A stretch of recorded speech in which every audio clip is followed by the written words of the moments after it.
అందం, ఆస్తి, డబ్బు ఇవి చూసి కలిగే ప్రేమ అవి ఉన్నంత వరకే, అవి లేకపోతే ప్రేమ పోతుంది.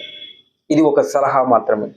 ఇప్పుడు మనము ఏదైతే డిస్కస్ చేయబోతున్నామో అప్రిషియేషన్ మరియు డిప్రిషియేషన్ గురించి ఇది మీకు అప్లికేబుల్ అవుతుంది.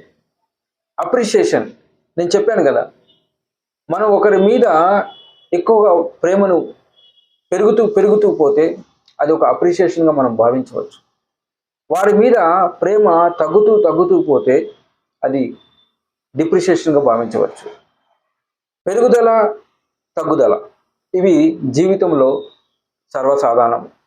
ఇవి ఆస్తులకు కూడా ఉంటాయి. మరి ఆస్తులు ఎన్ని రకాలు? వీటిని తెలుసుకునే ముందు మీరు శంకర్ అడ్వైజరీ ఛానల్ని సబ్స్క్రైబ్ చేయండి. నేను మీ M K Shankar. Welcome to our channel.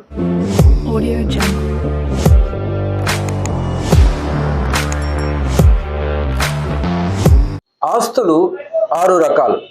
1 current assets, 2 fixed asset, 3 tangible assets, 4 intangible assets, 5 operating assets, 6 చివరిది నాన్ ఆపరేటింగ్ అసెట్స్.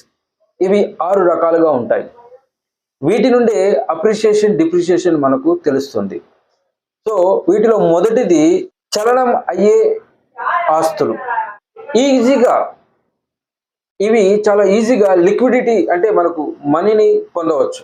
ఉదాహరణ చెప్తే cash, mutual funds, goods and sales, product supplies, account receivable, market securities, money market సంబంధించిన accounts, promissory నోట్లు, చెక్కులు ఇవన్నీ current accounts కిందకు వస్తాయి.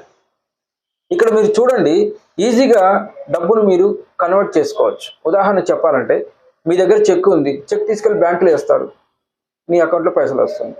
Promissory note ఉంది, ఆ ప్రామిసరీ నోట్ని తీసుకెళ్ళి వేరే వాళ్ళకి కుదవ పెట్టుకున్నా, ఎండోర్స్మెంట్ చేసినా కూడా మనకు పైసలు వస్తాయి. అంటే కరెంట్ అకౌంట్లో లిక్విడిటీ ఈజీగా వస్తుంది. రెండవది ఫిక్స్డ్ అసెట్స్. ఇవి చలనం లేని అకౌంట్స్. అంటే ఫర్ ఎగ్జాంపుల్ చెప్పాలంటే ఫిక్స్డ్ అసెట్స్ కింద building, land, machinery, vehicles, equipments లాంటివి.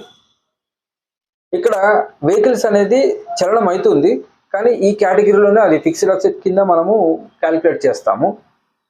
సో ఈ ఫిక్స్డ్ అసెట్ ఏదైతే ఉందో అక్కడే ఉంటాయి, కానీ దాని అప్రిషియేషన్ అంటే దాని యొక్క పెరుగుదల పెరుగుతూ ఉంటుంది. సంవత్సరం దాని యొక్క విలువ పెరుగుతూ ఉంటుంది. తర్వాత టాంజబుల్ అసెట్స్. ఇవి మన కళ్ళకి కనబడతాయి. ఓకే, ఇవి మన కళ్ళకు కనబడతాయి. అవి machinery, building, supplies, land, closing stock ఇలాంటివన్నీ టాంజబుల్, కళ్ళకు కనబడేవి. ఇవి మనం వాడుతుంటాము.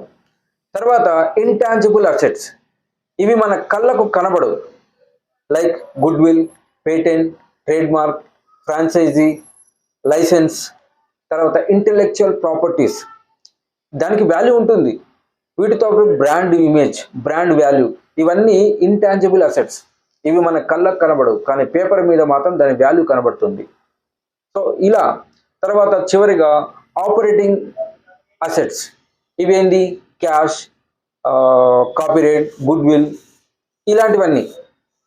లాస్ట్గా నాన్ ఆపరేటింగ్ అసెట్స్ చెప్పాలంటే ల్యాండ్, వెకేట్ ల్యాండ్ అంటే వాడనేది అలా ఉన్న ల్యాండ్. ఇవి డబ్బు వాల్యూలో ఉంటాయి, కానీ అవి ఉపయోగంలో ఉండవు. తర్వాత ఫిక్స్డ్ డిపాజిట్స్. మనం బ్యాంకులో డబ్బు పెడతాం, అది బ్యాంకు వాడి దగ్గర ఉంటుంది, దాని మీద మనకు ఎవ్రీ ఇయర్ పైసలు వస్తాయి, కానీ మనం వాడుకోలేము. ఒకవేళ వాడుకోవాలంటే దాన్ని బ్రేక్ చేయాలా, దాని మీద మనకు పెనాల్టీ ఉంటాయి. తర్వాత షార్ట్ టర్మ్ ఇన్వెస్ట్మెంట్స్, సిప్ ఇలాంటివి. ఇవి మనము వాళ్ళ దగ్గర పెట్టేస్తున్నాం, సో ఇలాంటివి. తర్వాత ఇన్సూరెన్స్ ఈ కేటగిరీ కింద వస్తాయి. సో ఓవరాల్గా అసెట్స్ అనేవి 6 రకాలు.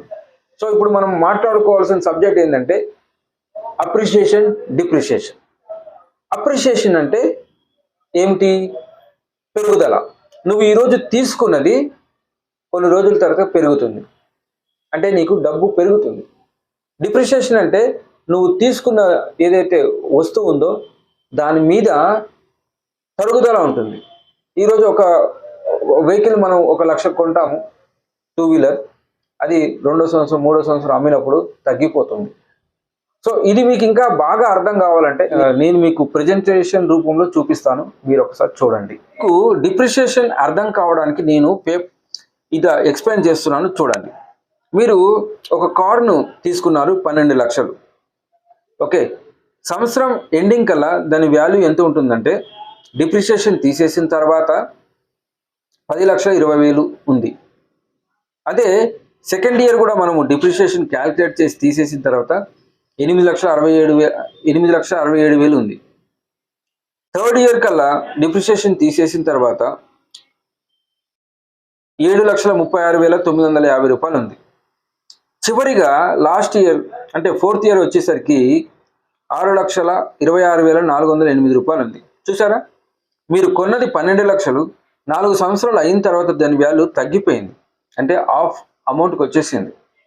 ఇదే తరుగుదల అంటారు. ఇది ఆ యొక్క వెహికల్ యొక్క లైఫ్ ఉండే కొద్దీ తగ్గుతూ పోతుంటుంది. ఈ విధంగా మనము డిప్రిషియేషన్ ఉదాహరణగా చూడవచ్చు. తర్వాత అప్రిషియేషన్ చూస్తే, ఓకే, మీరు ఒక ల్యాండ్ కొన్నారు, ఆ ల్యాండ్ ఫర్ ఎగ్జాంపుల్ 10 lakhs అనుకోండి. ఒక 5 సంవత్సరాల తర్వాత దీని విలువ 18 లక్షలు అయింది అనుకోండి. అంటే మీరు కొన్న ల్యాండ్ 5 సంవత్సరాల్లో 8 లక్షలు మీకు వచ్చింది అన్నట్టు. ఇది అప్రిషియేషన్, అంటే పెరిగింది. అలాగే మనం గుడ్ విల్ కూడా తీసుకుంటే దీనికి ఒక ఫార్ములా ఉంది, averages of profit into vintage years. For example మీరు ఒక బిజినెస్ రన్ చేస్తున్నారు, ఒక 10 సంవత్సరాల కాలంలో మీకు ప్రాఫిట్స్ వచ్చాయి.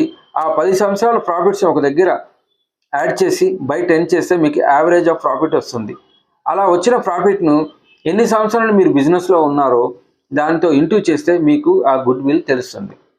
సో ఇలా డిప్రిషియేషన్ మరియు అప్రిషియేషను మన యొక్క జీవితాలలో మనము తెలియకుండానే వాడుతుంటాము, కానీ సబ్జెక్ట్ పరంగా ఈ విధంగా ఉంటుంది. ఇది మీకు ఇన్కమ్ ట్యాక్స్ ఫైలింగ్ చేసే వారికి ఇది చాలా అవసరం, తెలుసుకోవాల్సిన అవసరం ఉంది. ఎందుకంటే మీరు కస్టమర్కి చెప్పేటప్పుడు ఈ యొక్క విషయాలు వారితో మాట్లాడితే, లైక్ కనబడే ఆస్తులు, కనబడని ఆస్తులు, చలనమయ్యే ఆస్తులు, చలనం లేని ఆస్తులు, ఫిక్స్డ్ అసెట్స్, ఇలా మాట్లాడితే వారికి మీ మీద గౌరవం పెరుగుతుంది. ఆహా, అసెట్స్ ఇన్ని రకాలు ఉందా, ఈ విధంగా ఉందా అనుకొని మీ మీద గౌరవం పెరుగుతుంది. సో వారు మీతో కమ్యూనికేట్ అయ్యి మీతో మీ యొక్క బిజినెస్ జర్నీలో వారు మీతో ఉంటారు. వారు మీతో ఉంటే మీకు డబ్బు అనేది ప్రవాహం వస్తూనే ఉంటుంది. నేను మాటికి చెప్తుంటాను, మాటలు చెప్పడం నేర్చుకోండి, మూటలు వస్తాయి. మూటలు రావడం అంటే డబ్బు రావడం. సో మిత్రులారా, ఈ యొక్క వీడియోను లైక్ చేయండి, మీ ఫ్రెండ్స్తో షేర్ చేయండి. అట్ ద సేమ్ టైం ఏమైనా కామెంట్స్ ఉంటే కామెంట్ చేయండి. చివరిగా శంకర్ అడ్వైజరీ ఛానల్ని సబ్స్క్రైబ్ చేయడం మర్చిపోకండి. వ్యక్తిగత అభివృద్ధి దేశాభివృద్ధి.